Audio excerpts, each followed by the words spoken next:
Apat naman ang mga OFW sa Qatar nangangailangan ng agarang medical intervention at repatriation. Kasama natin sa balitang yan si Rajuman Joyce Adra. RMN Live Report!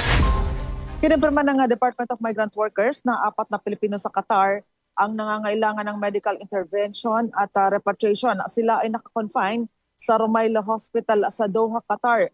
Isa sa kanila ay babaeng OFW na nagkaroon ng severe stroke.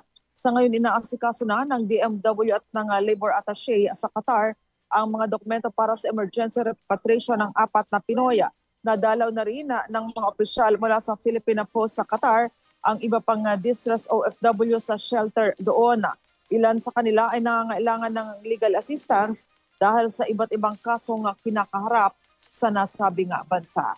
Kasama mo sa DZXL Manila, Rajuman Joyce Collantes, Adra, Tatak, RMN.